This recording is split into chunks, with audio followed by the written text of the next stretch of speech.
আসসালামু আলাইকুম।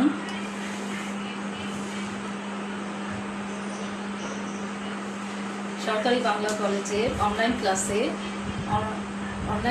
ইকোনমিক্স ডিপার্টমেন্টের স্টুডেন্টদের স্বাগত জানাচ্ছি। আশা করি তোমরা সবাই ক্লাসে অংশগ্রহণ করেছো। নিশ্চয়ই তোমরা ভালো আছো, সুস্থ আছো, সবাই নিরাপদে থাকবে এবং সবাই সকল স্বাস্থ্যবিধি এখন মেনে চলবে, কারণ এখন করোনার প্রভাব আবার বেড়ে যাচ্ছে। তোমরা যারা বাইরে যাবে অবশ্যই মাস্ক পরিধান করবে এবং বাইরে থেকে বাড়িতে এসে সাবান পানি দিয়ে হাত ধুয়ে নেবে এবং সকল স্বাস্থ্যবিধি মেনে চলবে, সোশ্যাল ডিস্টেন্স মেনে চলবে। আশা করি নিশ্চয়ই তোমরা ভালো থাকবে, নিরাপদ থাকবে। তো আমরা আমাদের ক্লাসটা শুরু করে দিচ্ছি। ব্যষ্টিক অর্থনীতি। ব্যষ্টিক অর্থনীতি আমরা আজকে দেখব চ্যাপ্টার 11-এর একচেটিয়া বাজার, মনোপলি মার্কেট। তো মনোপলি মার্কেট বা একচেটিয়া বাজার কি, আমরা প্রথমে সংজ্ঞা দেখি যে একচেটিয়া বাজার কাকে বলে। একচেটিয়া বাজার হচ্ছে একজন বিক্রেতা বা একজন ফার্ম, যে বাজারে একজন বিক্রেতা বা একজন ফার্ম উৎপাদনের সকল কার্যক্রম বা নিয়ন্ত্রণ করে, তাকে একচেটিয়া বাজার বলা হয়। তো একচেটিয়া বাজার ইংরেজি আমরা বলেছি মনোপলি মার্কেট। মনো কথাটার অর্থ হচ্ছে কি, হ্যাঁ, পলি শব্দটার অর্থ হচ্ছে বহু। তাহলে বলা হচ্ছে কি, একজন বিক্রেতা এবং বহু ক্রেতার সমন্বয়ে গঠিত বাজারই হচ্ছে একচেটিয়া বাজার। এখন বলা যায় যে একজন বিক্রেতা উৎপাদনকারী ফার্ম থাকবে যে বাজারে, এবং যেখানে উৎপাদনকারী পণ্যের কোনো নিকটতম বিকল্প পণ্য থাকে না এবং বাজারে অবাধে প্রবেশ এবং প্রস্থান অধিকার থাকে না, সেটাই হচ্ছে কি একচেটিয়া বাজার। একচেটিয়া বাজারে কিছু শর্ত এবং বৈশিষ্ট্য রয়েছে। শর্ত এবং বৈশিষ্ট্যগুলো কি? কিছু অনুমিত শর্ত এবং বৈশিষ্ট্য রয়েছে, যেগুলি থাকলে বলা যাবে যে বাজারটা একচেটিয়া বাজার। অনুমিত শর্ত এবং বৈশিষ্ট্যগুলো কি? যে প্রথমে বলবো যে কি, একজন বিক্রেতা এবং বহু সংখ্যক ক্রেতা, বাজার হচ্ছে একচেটিয়া বাজার। এটা একটা শর্ত। একজন বিক্রেতা থাকবে বা উৎপাদনকারী ফার্ম থাকবে এবং বহু সংখ্যক ক্রেতা থাকতে হবে। 2 নম্বর বলতে পারি যে পণ্যের নিকটতম বিকল্প দ্রব্য নেই। আবার তারপর হচ্ছে কি, উপকরণ সমূহ বাজারে কোনো প্রতিযোগী ফার্ম অবাধে প্রবেশ করতে পারবে না এবং বাইরে থেকে কোনো কর্মরত কোনো ফার্ম প্রস্থানও করতে পারে না। তারপর হচ্ছে যে উপকরণ সমূহের পূর্ণ গতিশীল নয়, অর্থাৎ এক শিল্পের উপকরণ আরেক শিল্পে প্রবেশ করতে পারে না। ফার্মে এই বৈশিষ্ট্য ওগুলো নিয়ন্ত্রণ করে থাকে এবং বাজার দামের ওপর বিক্রেতা প্রভাব বিস্তার করতে পারে। দ্রব্যের যোগান নিয়ন্ত্রণ করতে পারে সে, যোগান রেখার অনুপস্থিতি থাকে এখানে। তারপরে উপকরণগুলোর দামের উপর পূর্ণ নিয়ন্ত্রণ ক্ষমতা রাখে। তারপরে একচেটিয়া ক্ষমতা প্রয়োগ করতে পারে, অস্বাভাবিক মুনাফা অর্জন করতে পারে। তাহলে এগুলি হচ্ছে কি একচেটিয়া বাজারের প্রধান প্রধান শর্ত এবং বৈশিষ্ট্য। তাহলে একচেটিয়া বাজারের সংজ্ঞা কি দাঁড়ালো? যে বাজারে একজন বিক্রেতা বা ফার্ম থাকবে, বহু সংখ্যক ক্রেতার উপস্থিতি থাকবে এবং যে বাজারে অবাধে প্রবেশ প্রস্থান অধিকার থাকবে না, দ্রব্যের নিকটতম বিকল্প দ্রব্য থাকবে না, বিজ্ঞাপনের অনুপস্থিতি থাকবে, দ্রব্যের যোগান অনুপস্থিতি থাকবে, উপকরণগুলো পূর্ণ গতিশীল নয়, সেটাই হচ্ছে কি একচেটিয়া বাজার। তাহলে এখন আমরা দেখি এখান থেকে একচেটিয়া বাজারকে বা একচেটিয়া ফার্মকে দাম সৃষ্টিকারী বলা হয়। কেন বলা হয় সেটা দেখি। একচেটিয়া ফার্ম কেন দাম সৃষ্টিকারী বা প্রাইস মেকার, এটা দেখি আমরা।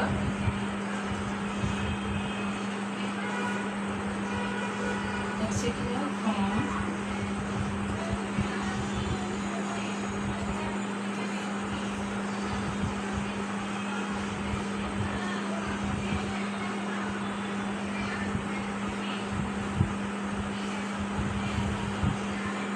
একচেটিয়া ফার্মকে দাম সৃষ্টিকারী বলা হয় বা প্রাইস মেকার বলা হয়। কেন? আমরা বলি সংজ্ঞায় দেখেছি যে দ্রব্যের দাম এবং যোগানের উপর একচেটিয়া নিয়ন্ত্রণ প্রতিষ্ঠিত করতে পারে সে, তাই দ্রব্যের বাজার দামের উপর একচেটিয়া প্রভাব কাটাতে পারে, প্রভাব বিরাজ করে, নিয়ন্ত্রণ করতে পারে।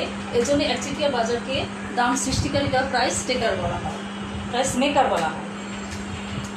কোনো একচেটিয়া ফার্ম ইচ্ছা করলে দাম বাড়িয়ে অধিক সংখ্যক পণ্য ক্রয় করতে ক্রেতাকে বাধ্য করতে পারে না, আবার বরং সে দাম কমিয়ে অধিক সংখ্যক ক্রেতাকে দ্রব্য ক্রয় করতে উৎসাহিত করতে পারে। সে দ্রব্যের দাম এবং যোগান নিয়ন্ত্রণ করতে পারে, কিন্তু ক্রেতার চাহিদাকে সে নিয়ন্ত্রণ করতে পারে না। কিন্তু দ্রব্যের দাম নিয়ন্ত্রণ করতে পারে বলে, অর্থাৎ যে কোনো ফার্ম এই দামে দ্রব্য ক্রয় করতে, যে কোনো ক্রেতা এই দামে দ্রব্য ক্রয় করতে বাধ্য থাকে। আর এই জন্য যেহেতু দাম এবং যোগান নিয়ন্ত্রণ করতে পারে, এজন্য একচেটিয়া ক্ষমতা প্রয়োগ করতে পারে, এজন্যই একচেটিয়া ফার্মকে প্রাইস মেকার করা হয়।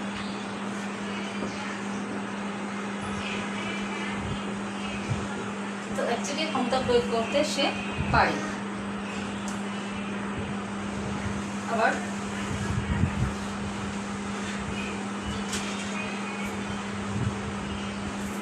এটা আমরা দেখলাম যে কেন দাম সৃষ্টিকারী বলা হয় একচেটিয়া বাজার। আমরা এখন একচেটিয়া ফার্মের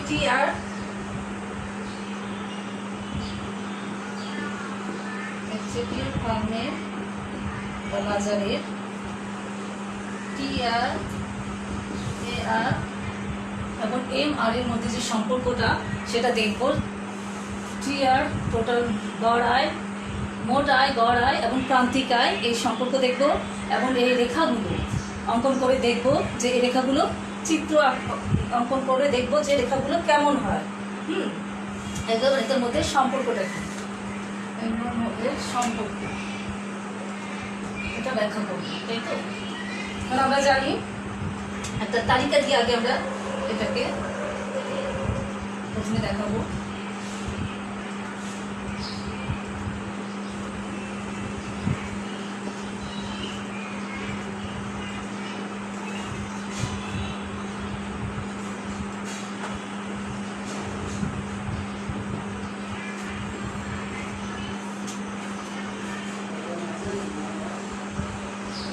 মোট আয় TR, আমরা জানি কি TR সমান সমান P ইন্টু কিউ, অর্থাৎ মোট বিক্রয়লব্ধ আয়ের যে অংশ, আয়কে যোগ করলেই কি পাওয়া যায়, মোট আয় পাওয়া যায়।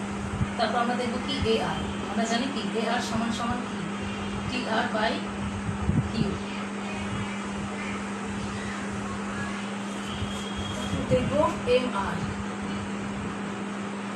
Change of TR by change of Q, মোট উৎপাদনের আয়ের পরিবর্তনের ফলে মোট উৎপাদনের পরিমাণের পরিবর্তনের যে অনুপাত, সেটাই হচ্ছে কি MR। তো এটা আমরা দেখি।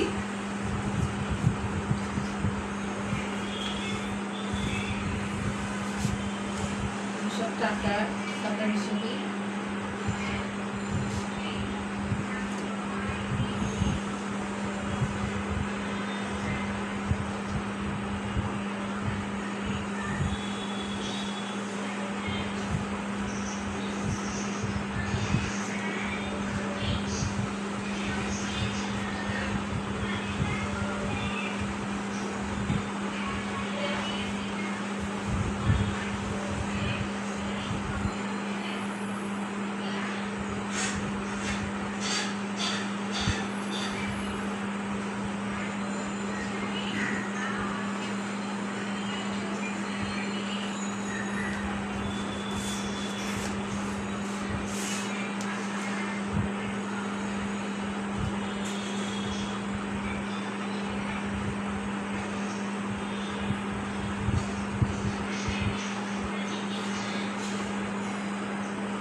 তালিকাটা দেখো।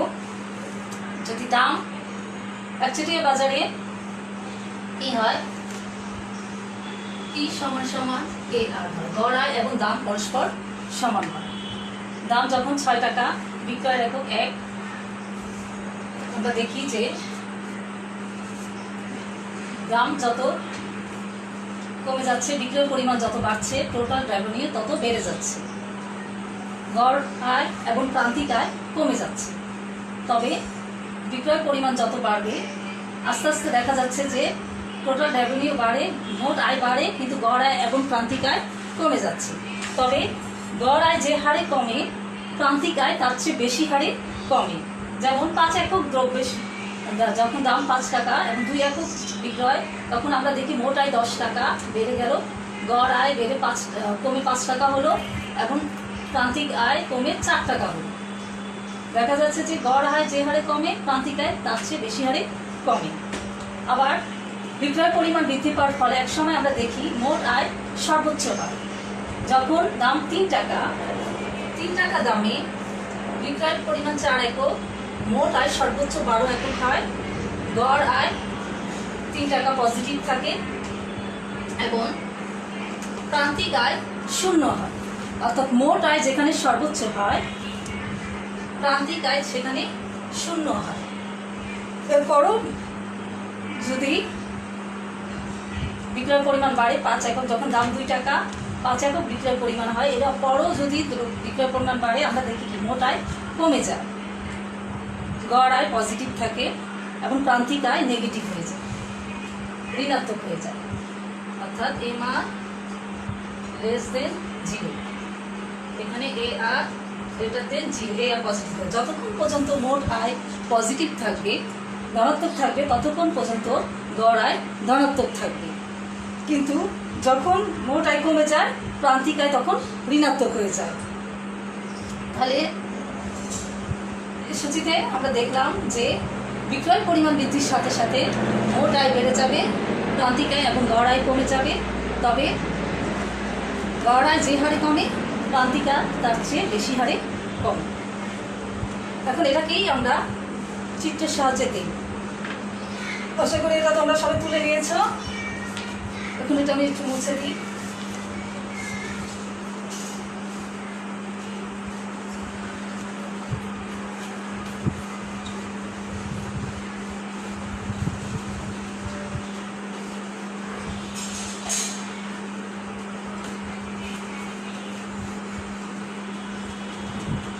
এখন আমরা চিত্র দিয়ে ব্যাখ্যা করব।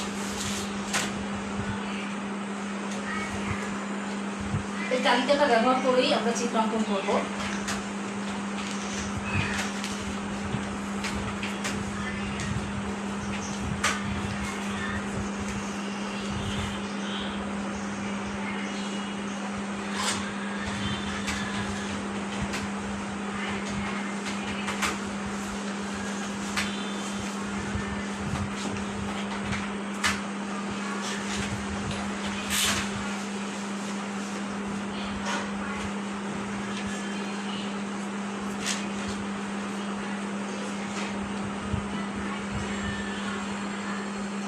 আমাদের টিআর ছিল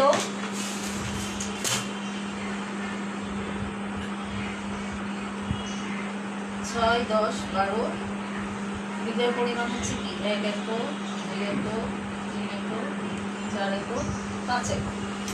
আমাদের টিআর ছিল কত? মনে করি 6 এখানে, তারপরে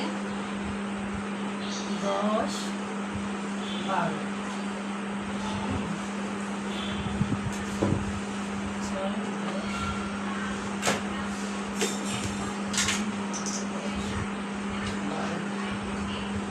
এক একক যখন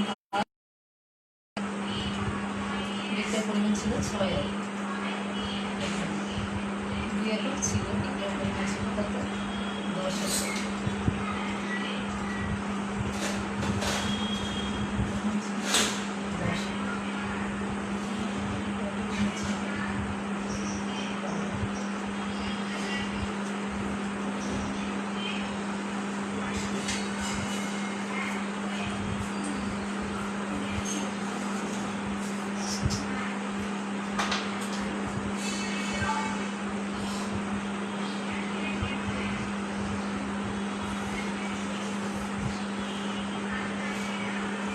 এখানে আমরা কি দেখাচ্ছি? ভূমি অক্ষে দেখাচ্ছি বিক্রয়ের পরিমাণ, লম্ব অক্ষে দেখাচ্ছি মোট আয়। বিক্রয় পরিমাণ এবং মোট আয় সংযুক্ত বিন্দু A B C D E যোগ করে আমরা যে রেখাটা পাই সেটা হচ্ছে কি টিআর রেখা বা মোট আয় রেখা। আমরা কি দেখি, যখন মোট বিক্রয় পরিমাণ 1 একক তখন মোট আয় 6 একক, যা এ বিন্দু দিয়ে নির্দেশ করা হচ্ছে। যখন বিক্রয় পরিমাণ বেড়ে 2 একক হলো, মোট আয় হলো 10 একক, যা বি বিন্দু দিয়ে দেখানো হচ্ছে। তো এভাবে আমরা কি দেখি যে সি বিন্দুতে যখন 3 পরিমাণ ও 3 একক বিক্রয় হয় তখন সি বিন্দুতে মোট আয় সর্বোচ্চ হয়। এরপরে বিক্রয় পরিমাণ বৃদ্ধি করার ফলে মোট আয় কি হয়, নিম্নগামী হয়, অর্থাৎ মোট আয় কমে যায়। তাহলে এটা হচ্ছে কি আমাদের টোটাল রেভিনিউ রেখা বা মোট আয় রেখা। এখন আমরা দেখব গড় আয় এবং প্রান্তিক আয় রেখা।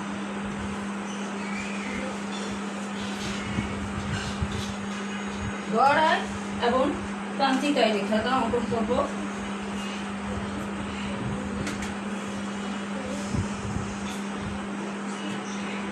এই চিত্রটা মুছে দিই, এখানে অঙ্কন করে দেখাই। এই তালিকাটা ব্যবহার করে আমরা চিত্রগুলো অঙ্কন করব।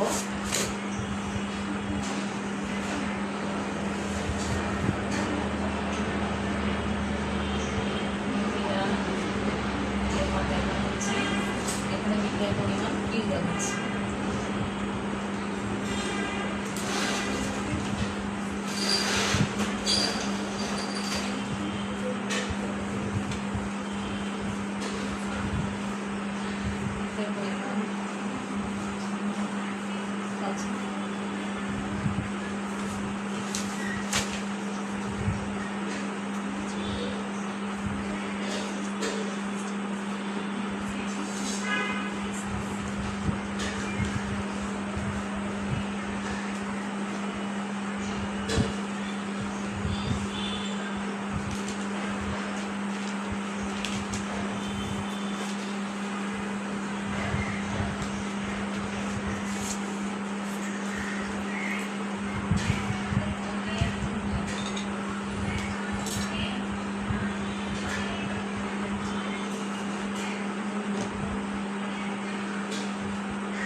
আমরা প্রথমে এ আর রেখা অঙ্কন করে দেখলাম যে বিক্রয়ের পরিমাণ এবং এ আর এর সংখ্যাগুলো যোগ করে যে পাই, বিন্দুগুলো যোগ করে যে রেখাটা পাই, সে এ আর রেখাটা হয় কি বাম থেকে ডান দিকে নিম্নগামী রেখা।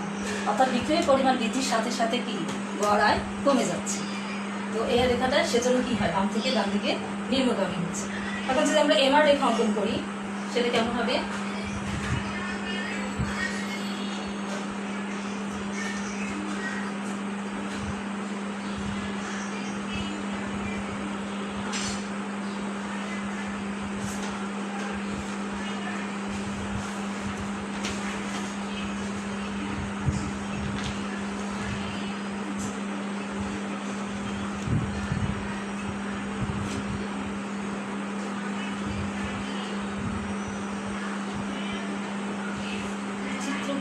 খুব সুন্দর করে এভাবে গুছিয়ে রাখতে হবে। এভাবে হবে আঁকা বাঁকা হয়েছে আমার, যাই হোক তোমরা সুন্দর করে আঁকবা। আমরা কি দেখি যে প্রান্তিক আয় এবং বিক্রয়ের পরিমাণ সংযোগ রেখা যোগ করে যে রেখাটা আমরা পাই এম আর রেখাটা, সেটা বাম থেকে ডান দিকে নিম্নগামী হয় এবং দুই অক্ষ নেগেটিভ হয়, দুই অক্ষকে ছেদ করে নিচের দিকে নেমে যায়। অর্থাৎ এ আর এবং এম আর রেখা বাম থেকে ডান দিকে নিম্নগামী হয়, কারণ বিক্রয় বৃদ্ধির সাথে সাথে এ আর এবং এম আর কমে যায়। তবে এ আর যে হারে কমে এম আর তার চেয়ে বেশি হারে কমে বলে এ আর রেখার নিচে এম আর রেখা অবস্থান করে। তাহলে এম আর এবং এম আর রেখা বাম থেকে ডান দিকে নিম্নগামী হয়। এবং কেন এ আর রেখা এম আর রেখার নিচে অবস্থান করে, কারণ এ আর যে হারে কমে গড় আয় যে হারে কমে প্রান্তিক হয় তার চেয়ে বেশি হারে কমে, এই জন্য এ আর রেখার নিচে এম আর রেখা অবস্থান করে। তাহলে আমরা দেখলাম যে মোট আয় এরকম ঊর্ধ্বগামী হয় এবং এক সময় সর্বোচ্চ নিম্নগামী হয়, এবং প্রান্তিক আয় এবং গড় আয় রেখা কি হয় বাম থেকে ডান দিকে নিম্নগামী রেখার মধ্যে হয়। তাহলে দেখা গেল যে টি আর এম আর এ আর এর মধ্যে সম্পর্ক আমরা তালিকা দিয়ে এবং চিত্রের সাহায্যে ব্যাখ্যা করব। কি দেখলাম যে প্রথম পর্যায়ে মোট আয় বিক্রয় বৃদ্ধির সাথে সাথে মোট আয় বৃদ্ধি পায়, গড় আয় এবং প্রান্তিক আয় কমে যায়। এবং এক সময় মোট আয় যখন সর্বোচ্চ হয় তখন প্রান্তিক আয় শূন্য হয়। এরপরও বিক্রয় বৃদ্ধি করা হলে মোট আয় কমে যাবে এবং প্রান্তিক আয় নেগেটিভ হবে এবং গড় আয় পজিটিভ হবে। তাহলে একচেটিয়া ফর্মে TR, AR, MR এভাবে আমরা চিত্রের সাহায্যে এবং তালিকা দিয়ে ব্যাখ্যা করব। এখন আমরা দেখব একচেটিয়া ফর্মের ভারসাম্য অবস্থা, যে একচেটিয়া ফর্মের ভারসাম্য। আজকে ভারসাম্য পর্যন্ত দেখতে পারবো কিনা দেখি। আজকে আমরা ভারসাম্য পর্যন্ত করবো। একচেটিয়া ফর্মের ভারসাম্য অর্থাৎ দাম এবং যোগান নিয়ন্ত্রণ করতে পরিমাণ নির্ধারণ করাই হচ্ছে কি একচেটিয়া ফর্মের ভারসাম্য নির্ধারণ করতে হবে এইভাবে। তো আমরা জানি যে একচেটিয়া ফর্মের ভারসাম্য দুইভাবে নির্ণয় করা যায়। একটা হচ্ছে কি স্বল্পকালের মেয়াদের ভারসাম্য, স্বল্প মেয়াদের ভারসাম্য, আর এটা হচ্ছে কি দীর্ঘমেয়াদী ভারসাম্য, দীর্ঘকালীন ভারসাম্য বা দীর্ঘকালীন ভারসাম্য। স্বল্পকালীন ভারসাম্য এবং দীর্ঘকালীন ভারসাম্য। আমরা আজকে স্বল্পকালীন ভারসাম্য আলোচনা করব। একচেটিয়া ফর্মে স্বল্পকালীন ভারসাম্য আলোচনা করব। আমরা জানি একচেটিয়া ফর্ম স্বল্পকালে 3 ধরনের ভারসাম্য অবস্থার মুখোমুখি হয়, 3 ধরনের ভারসাম্য অর্জন করতে পারে। সেটা কি? অস্বাভাবিক মুনাফা অর্জন করতে পারে,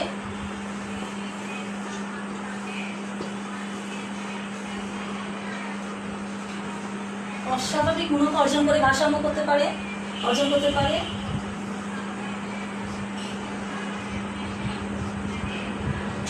স্বাভাবিক মুনাফা অর্জন করতে পারে,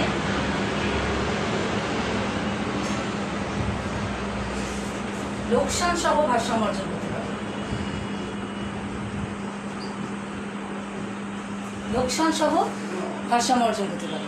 তো প্রথমে আমরা দেখি অস্বাভাবিক মুনাফা অর্জন করে কিভাবে একচেটিয়া ফর্ম ভারসাম্য অর্জন করতে পারে। একচেটিয়া ফর্মের ভারসাম্য আসলে 3টাই দিতে হবে, তবে যদি উল্লেখ করে দেওয়া হয় যে অস্বাভাবিক মুনাফা অর্জনের ভারসাম্য কিভাবে করে সেটা তাহলে নির্দিষ্টভাবে উল্লেখ করে দিলে সেটাই দিতে হবে। আর যদি বলে যে স্বল্পকালীন ভারসাম্য আলোচনা করো তাহলে এই 3টা আলোচনা করতে হবে।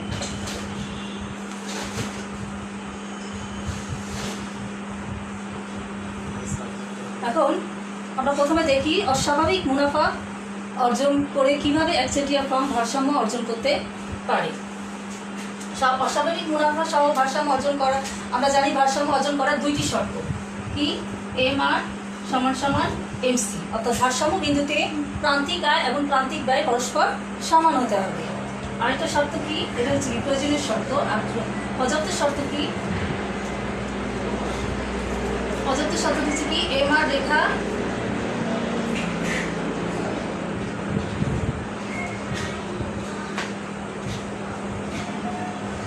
MC রেখা MR রেখাকে নিচের দিকে ছেদ করে উপরের দিকে উঠে যাবে। MC রেখা MR রেখাকে নিচের দিকে ছেদ করে উপরের দিকে, নিচের দিক থেকে ছেদ করবে। তাহলে এই 2টা শর্তর আলোকে আমরা ভারসাম্য অবস্থা দেব। এখন অস্বাভাবিক মুনাফা অর্জনের জন্য ভারসাম্য শর্ত হচ্ছে কি? যে SMC সমান MR less than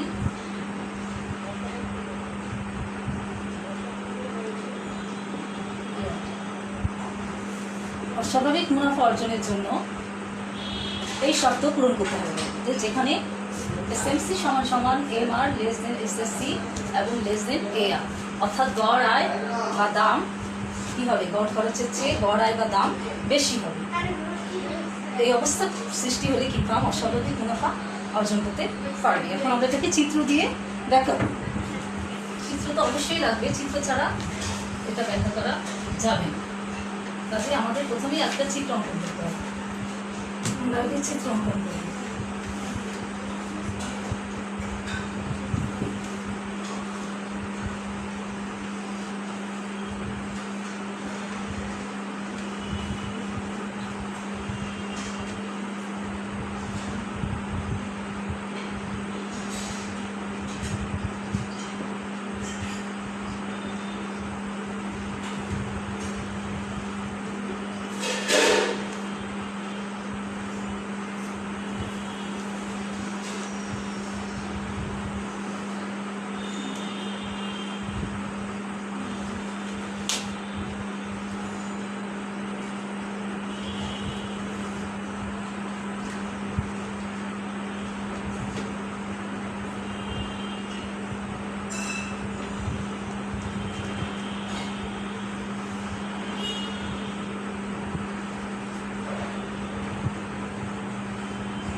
তাহলে চিত্রটা দেখো, ভূমি অক্ষে আমরা পরিমাণ দেখাচ্ছি এবং লম্ব অক্ষে দাম, আয় এবং খরচ দেখাচ্ছি। AR এবং MR হচ্ছে ফার্মের গড় আয় রেখা এবং প্রান্তিক আয় রেখা। SMC এবং SSC হচ্ছে কি ফার্মের স্বল্পকালীন গড় ব্যয় রেখা এবং প্রান্তিক ব্যয় রেখা। ভারসাম্যের শর্ত অনুযায়ী আমাদের এ বিন্দুতে MC এবং MR সমান হয়। SMC এবং MR এ বিন্দুতে কি হয়? সমান হয়, ভারসাম্য লাভ করে। ভারসাম্য দাম হচ্ছে কি OP এবং ভারসাম্য দ্রব্যের পরিমাণ হচ্ছে কি OM। তাহলে OP দামে আমাদের মোট আয় হচ্ছে কি OPCM। OP দামে মোট আয় হচ্ছে কি দেখো, মোট আয় হচ্ছে কি মোট আয় সমান সমান OPCM এবং মোট ব্যয় সমান সমান কত? মোট ব্যয় হচ্ছে OP1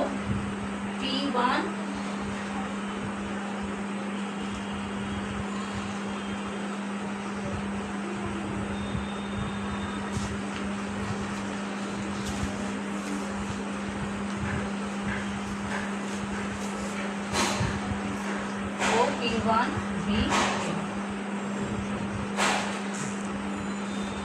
মোট আয় OPCM, মোট ব্যয় OP1 BM। তাহলে আমাদের মুনাফা হচ্ছে কি P1 PC, অর্থাৎ P1 BC হচ্ছে আমাদের অস্বাভাবিক মুনাফা। অর্থাৎ মুনাফা সমান সমান কি আয় মাইনাস ব্যয়, অর্থাৎ OPCM মাইনাস OP1 BM সমান সমান P1 BC। এটা হচ্ছে কি মুনাফা। তাহলে দেখা যায় যে স্বল্পকালে তাহলে OP হচ্ছে ভারসাম্য দাম ও M ভারসাম্য উৎপাদনের পরিমাণ এবং এই দামে এবং এই পরিমাণ দিয়ে আমরা P1 BC পরিমাণ অস্বাভাবিক মুনাফা অর্জন করতে পারি স্বল্পকালে। তাহলে এটা গেল একচেটিয়া ফর্মের স্বল্পকালীন ভারসাম্য। চিত্রটা সবাই তুলে নাও।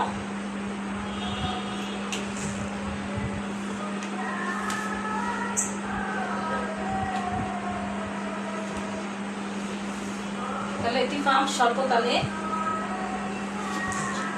এভাবে অস্বাভাবিক মুনাফা অর্জন করতে পারে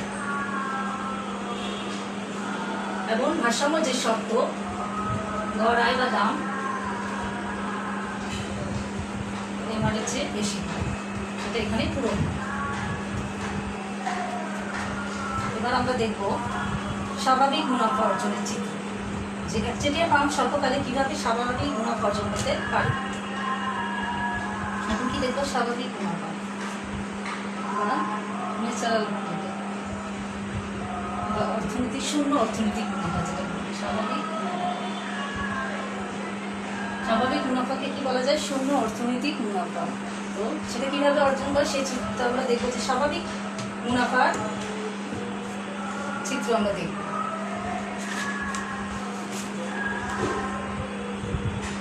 স্বাভাবিক মুনাফার শর্ত কি? SMC সমান MR less than SSC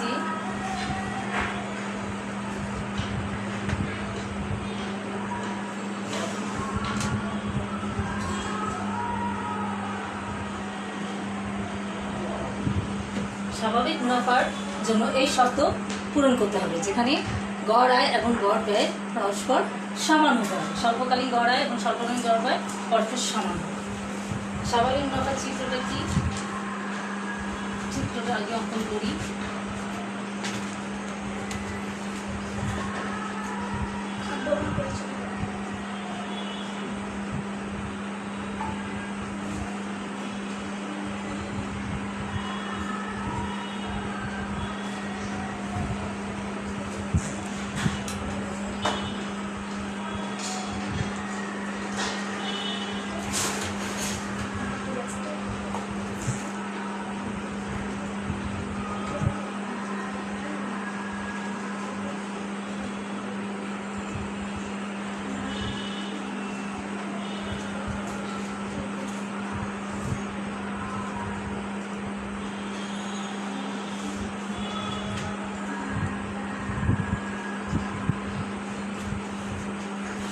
হয়ে যাচ্ছে, সোজা করে রাখবো।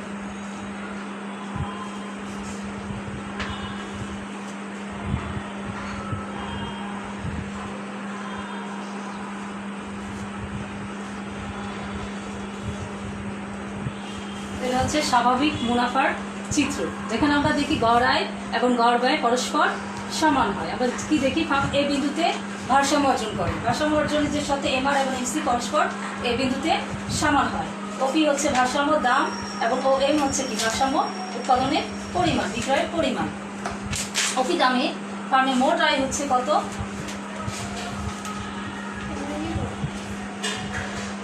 ওপি দামে ফার্মে মোট আয় ও পি সি এম, ও পি সি এম। ফার্মে মোট আয় ও পি সি এম এবং মোট ব্যয়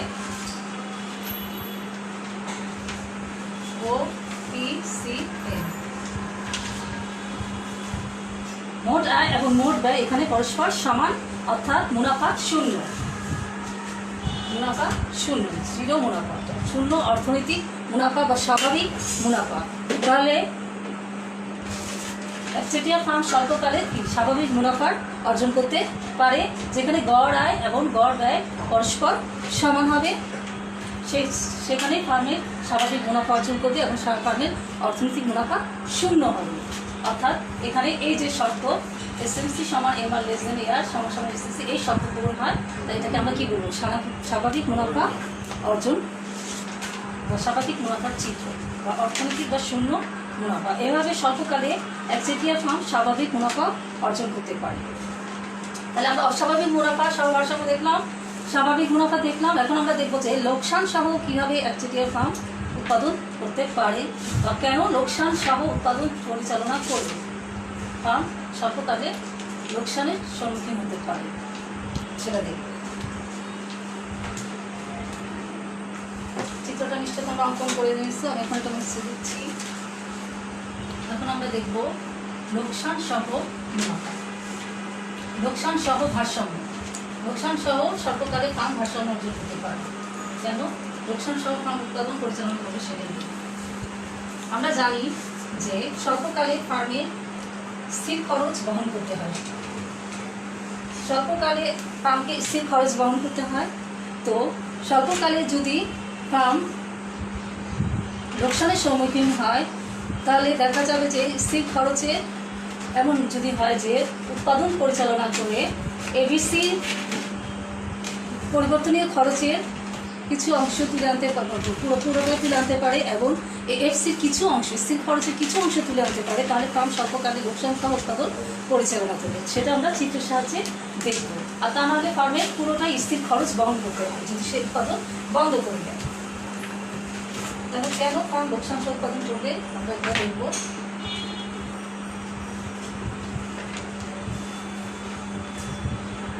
লোকসান সহ ভারসাম্য।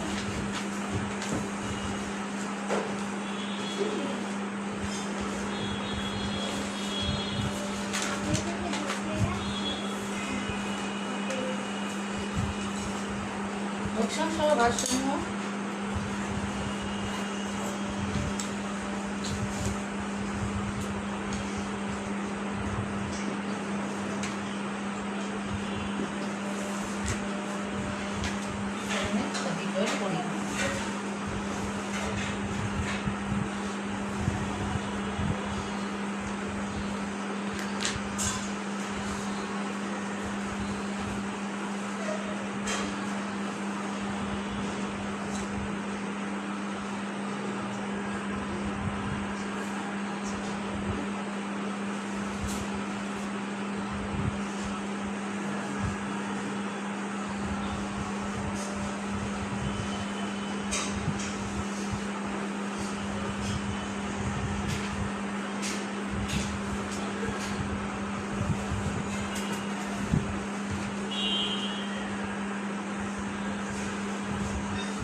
কি বলেছি যে স্বল্পকালে ফার্ম এর স্থির খরচ বহন করতে হয়। তো ফার্ম আমরা দেখি যে ওপি দামে ও এম পরিমাণ উৎপাদনে ফার্মের লোকসান হয় P1C/B, P1P/BC অংশ হয় ফার্মের লোকসান। এই বিন্দুতে ফার্ম ভারসাম্য অর্জন করে। ভারসাম্য অর্জনের যে শর্ত এবিসি সমান নির্মাণ তা এই বিন্দুতে হয় এবং এর ফলে ফার্ম কি পরিমাণ লোকসান করে P1C/B এই অংশ লোকসান করে। এখন লোকসান সহ ফার্ম উৎপাদন পরিচালনা করবে কেন? কারণ লোকসান সহ উৎপাদন ফার্মে আমরা কি দেখি যে মোট আয় হয় কত, এখানে মোট আয় হচ্ছে কি এই চিত্রে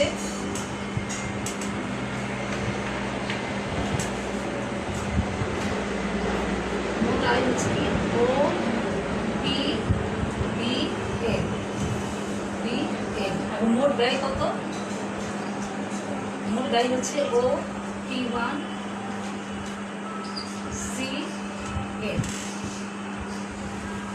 তাহলে দেখা যাচ্ছে P1 লোকসান কত, তারপর লস কত, P1PBC এই পরিমাণ লোকসান ফার্মকে দিতে হচ্ছে স্বল্পকালে। এখন লোকসান স্বীকার করো, ফার্ম কেন উৎপাদন পরিচালনা করবে? যদি উৎপাদন পরিচালনা করে তাহলে ফার্মের এম পরিমাণ পরিবর্তনীয় খরচে পুরোটাই সে তুলে আনতে পারে। এম পরিমাণ পরিবর্তনীয় খরচে পুরোটাই সে তুলে আনতে পারে এবং এবি পরিমাণ স্থির খরচের কিছু অংশ তুলে আনতে পারে। অর্থাৎ এম পরিমাণ পরিবর্তনীয় খরচের পুরোটাই তুলে আনা যায় এবং এবি পরিমাণ স্থির খরচের কিছু অংশ তুলে আনতে পারে এবং বিসি পরিমাণ লস দিয়ে সে উৎপাদন পরিচালনা করে থাকে। এখন বিসি পরিমাণ লস দিয়ে উৎপাদন করলে কি হয়? ফার্মে এম পরিমাণ পরিবর্তনীয় খরচের পুরোটাই তুলে আনা যায় এবং এবি পরিমাণ স্থির খরচের কিছু অংশ সে তুলে আনতে পারে। এখন ফার্ম যদি উৎপাদন বন্ধ করে দেয় তাহলে ফার্মকে পুরোটা স্থির খরচ এসি পরিমাণ অর্থাৎ এসি পরিমাণ স্থির খরচের পুরোটাই বহন করতে হবে লোকসান সহ। এর জন্য ফার্ম কি করে? স্বল্পকালে ফার্ম লোকসান বেশি পরিমাণ লোকসান দিয়ে হলেও তার লসটাকে কমানোর জন্য, ক্ষতিটাকে নিম্নগামী করার জন্য কি করে? সে উৎপাদন পরিচালনা করে, তাতে তার এই এবি পরিমাণ লোকসান সে কি করতে পারে? পুষিয়ে নিতে পারে। এর জন্য স্বল্পকালে ফার্ম লোকসান সহ উৎপাদন পরিচালনা করে থাকে। তাহলে দেখা যাচ্ছে যে স্বল্পকালে একটি ফার্ম 3 ধরনের অবস্থার সম্মুখীন হয়। স্বাভাবিক মুনাফা অর্জন করতে পারে, স্বাভাবিক মুনাফা অর্জন করতে পারে এবং লোকসান সহ উৎপাদন পরিচালনা করে থাকে। অর্থাৎ লোকসান সহ উৎপাদন পরিচালনা করার জন্য যে শর্ত থাকতে হবে সেটা কি? এসএমসি সমান সমান MR লেস দেন AR আর হচ্ছে কি ABC less than AR less than SSC এই শর্তের আলোকে ফার্ম লোকসান সহ স্বল্পকালীন উৎপাদন পরিচালনা করে এবং স্থির খরচের কিছু অংশ এবং পরিবর্তনীয় খরচের পুরোটাই সে বহন করতে পারে। তাহলে এভাবে আমরা দেখি যে স্বল্পকালে একটি ফার্ম 3 ধরনের অবস্থার সম্মুখীন হয়ে থাকে।